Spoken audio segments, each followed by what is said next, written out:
नमस्कार, मैं हूं मृत्युंजय कुमार झा और आप देख रहे हैं जी बिजनेस। अगले आधे घंटे तक कमोडिटी मार्केट पर सबसे बड़ी खबरें जारी है। हम आपको बताएंगे कि आज के बाजार का मूड माहौल कैसा है, कौन कौन सी खबरें हैं, कहां पर आपके लिए कमाई के मौके बनेंगे और जो खबरें हैं उसका इम्पैक्ट मार्केट के ऊपर होगा क्या। इन तमाम मुद्दों पर बातचीत होगी।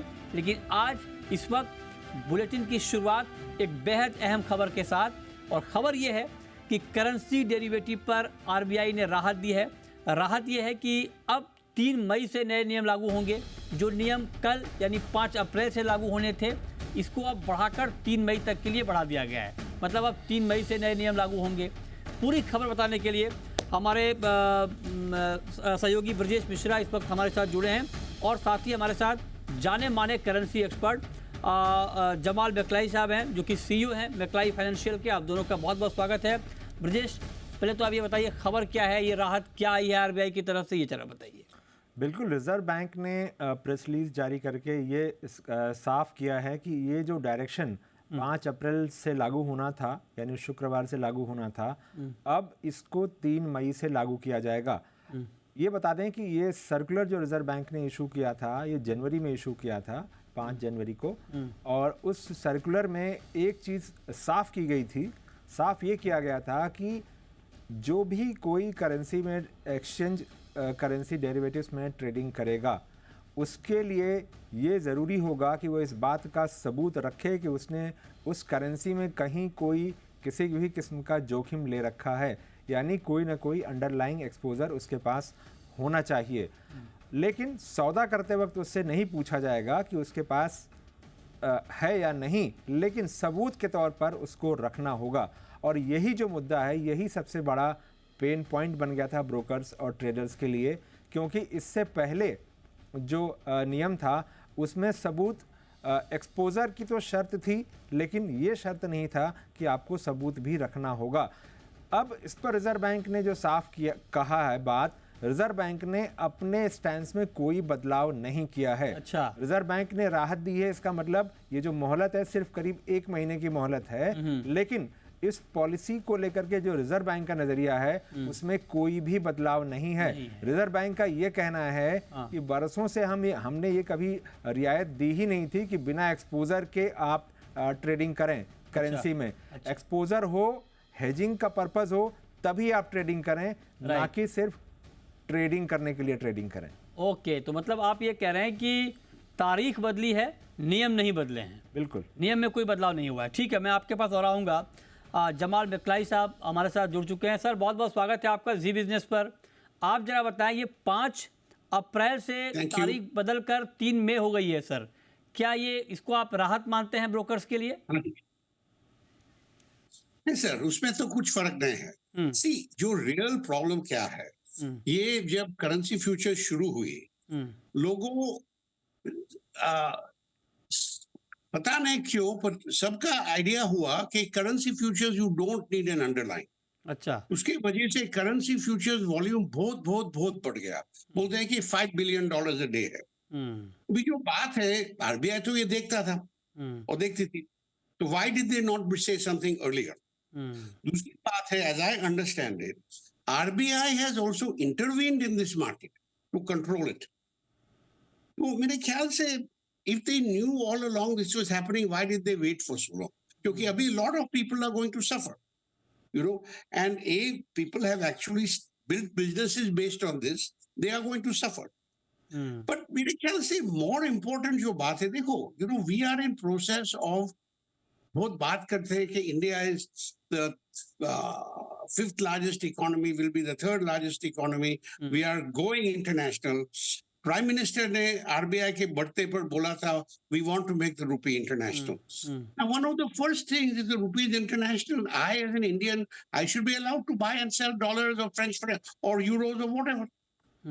In fact, आरबीआई का एक इंटरडिसिप्लिनरी ग्रुप भी बनाई थी about internationalization of the rupee, और उन्होंने भी ये किया था, कहा था कि the people should be allowed to buy and sell without having an underlying. ना भी ठीक है, इन द इंटरबैंक मार्केट थोड़ा टाइम लगेगा, बट करेंसी फ्यूचर्स में तो खुल गया था। दैट्स व्हाट हम सब we are all imagine that. So I feel के दूसरी बात है कि ग्लोबल पीपल विल से अरे एक रूल बनाया अभी वापस जाते हैं. अच्छा. Even though जैसा आरबीआई बोल रहा, हम्म. they have not made any change, but it appears to be a change. अच्छा.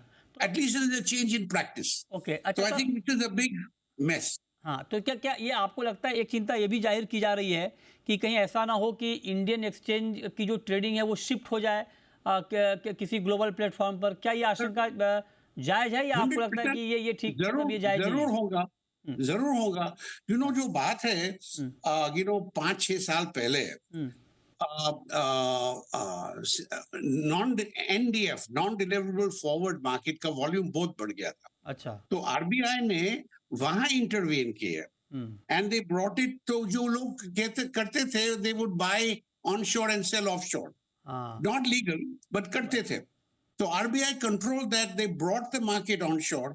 अभी इसकी वजह से I think we will likely see some move overseas. ठीक है. एक सवाल मैकलाई साहब मैं आपसे ये पूछना चाह रहा हूँ, ये बात तो ठीक है, लेकिन जिस आशंका को देखते हुए आरबीआई ने ये सर्कुलर जारी किया था कि कहीं ना कहीं एक सट्टेबाजी ना हो करेंसी में, और करेंसी में ठीक ठाक ट्रेडिंग हो, बहुत ज़्यादा फ्लक्चुएशन ना हो, क्या इस आशंका में दम था? क्योंकि अगर आपका अंडरलाइंग नहीं है, एक्सपोजर नहीं है, तो ज़्यादा वोलेटाइल हो जाता है कोई भी ट्रेड.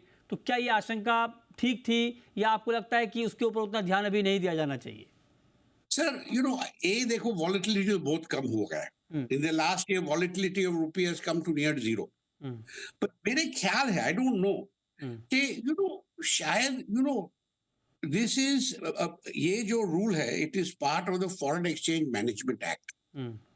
तो शायद उसको बदलना तो बहुत बड़ी काम है. तो maybe because they suddenly realised that this thing has gone out of hand, and to stop it, we have to change the FEMA, and that may take a very long time. Okay. I don't know. मेरे ख्याल से that, like I said, it is a big mess. अच्छा, ठीक है, आप कह रहे हैं कि ये बिग मेस है. तो ब्रजेश, आप जरा बताइए कि ब्रोकर्स की चिंता आखिर क्या थी? क्योंकि अगर मान लीजिए अंडरलाइंग किसी के पास है, एक्सपोजर है, उनको तो कोई दिक्कत नहीं है ट्रेड करने में. दिक्कत तो उन लोगों के लिए जिनका कि कोई एक्सपोजर नहीं है, अंडरलाइंग नहीं है. तो ब्रोकर्स की एग्जैक्टली चिंता क्या थी?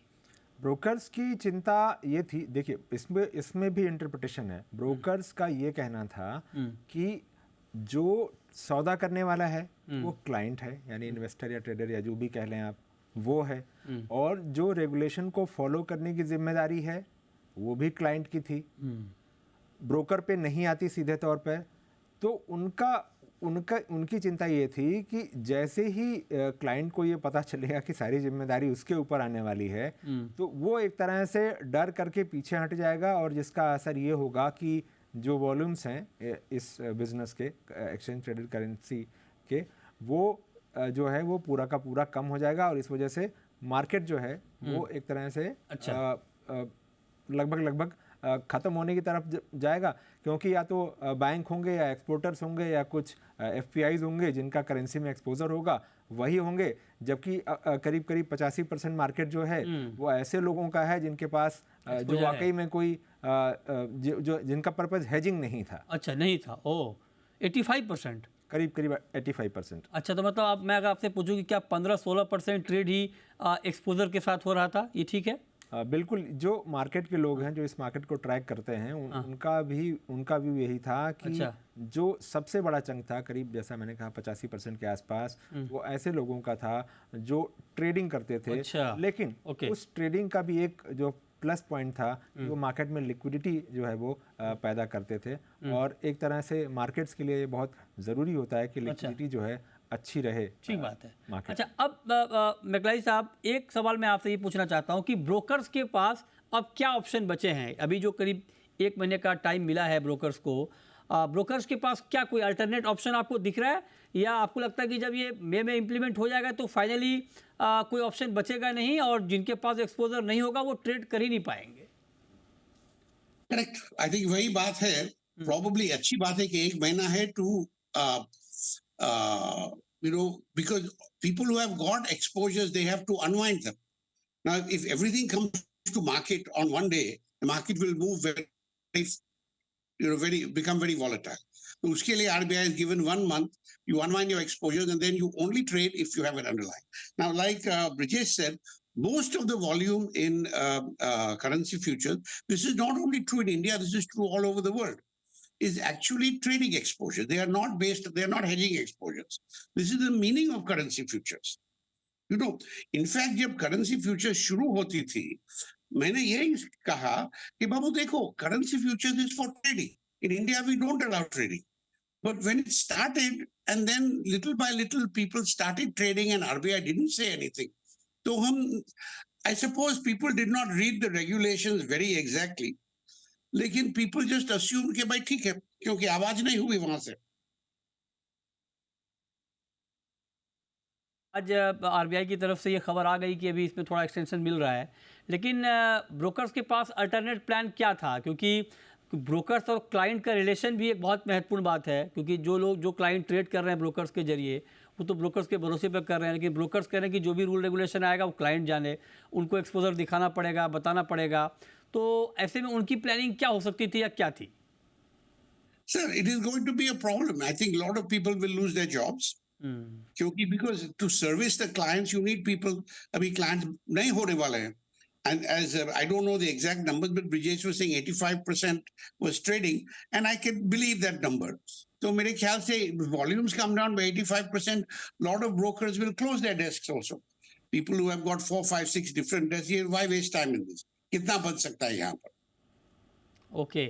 And then there will be a further problem, क्योंकि जो बात है, कई छोटे मोटे कंपनीज जो बैंक के पास हेज करते थे, पर उनका लिमिट खत्म हुआ, they would go to the exchange. और वहां एक्सचेंज में बहुत लिक्विडिटी थी, तो प्राइस डिस्कवरी ठीक था. But now when that liquidity comes down, उनके लिए भी they will not be able to get good prices when they go to the exchange. So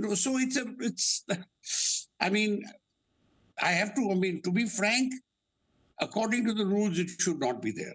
But what they really should have done is change the rules and not stick with this old-fashioned rule. हाँ. क्या आपको इस बात की उम्मीद दिख रही है? अभी तो करीब 1 महीने का मिला है एक्सटेंशन. क्या इस बात की उम्मीद आपको दिख रही है कि चूंकि ब्रोकर्स के मन में बहुत सारी चिंताएं हैं और ब्रोकर्स चाह भी रहे हैं कि इस नियम को बदला जाए, तो क्या आपको लगता है कि ऐसा कुछ हो सकता है जब 3 मई की तारीख नजदीक आए तो कुछ ऐसी प्लानिंग हो जाए, या ऐसा नहीं हो सकता? Because it is a big job. ना ये FEMA है, to change FEMA, मतलब God knows what the process is, but it cannot happen in 20 minutes. Okay. ये बहुत लंबी कहानी है. Right. ठीक है, बहुत शुक्रिया मैकलाई साहब आपका और ब्रजेश आपका हमारे साथ जुड़ने के लिए और इस महत्वपूर्ण खबर पर डिटेल में बात करने के लिए.